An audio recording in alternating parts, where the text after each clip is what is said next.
Well, this one's not going to be funny. It's news o'clock.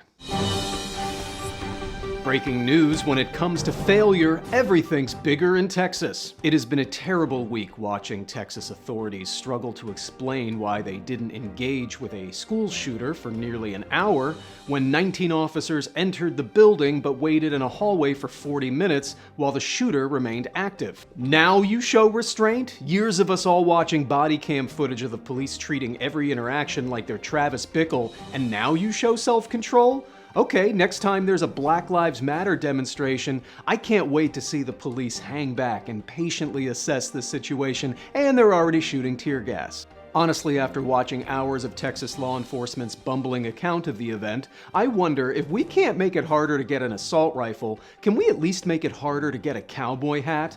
If it takes that many of you that long to incapacitate an 18-year-old, maybe you haven't earned the whole John Wayne cosplay thing. The one time everyone agrees your whole gun-toting, toothpick swirling bravado is called for, and instead you stand there like your legs were defunded.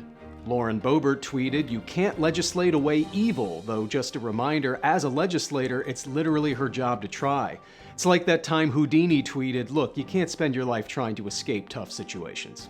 Ted Cruz, who I have no proof, but for some reason I assume smells like V8, suggested schools should only have one door, which, like his beard, is a misguided idea that doesn't fix the real problem.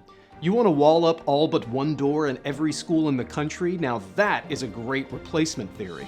This, along with the broader Republican response that we need to harden our schools, which will be tough since you don't even want to teach our real history. The truth of racism in America is too damaging for children. Now remind those kids not to touch the barbed wire fence at the guard posts and show their hall passes, since now the janitor is packing. Now look, I know I'm not going to convince anyone that guns need more regulation in this country, even though that word is literally in the amendment, and that our founding fathers thought the Constitution should be reassessed every 20 years based on how society evolves, and that it's a little hard to empathize with firearm culture when your sense of identity doesn't personally depend on the ubiquity of something so insanely dangerous, and that the phrase American exceptionalism implicitly suggests an interest in comparing us to other countries which all seem to have figured out a solution to this problem. And if you're mad about these infuriating points about the Second Amendment, just a reminder that they are covered by the First Amendment. I'll just mention that when conservatives say the moment right after a tragedy like this is not the time to bring up gun control, that would imply the right time would be in the moment exactly between shootings.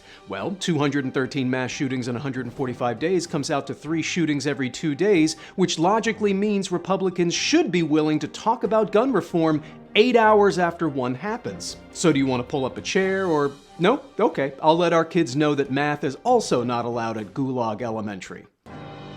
Stay safe. We'll see you next time.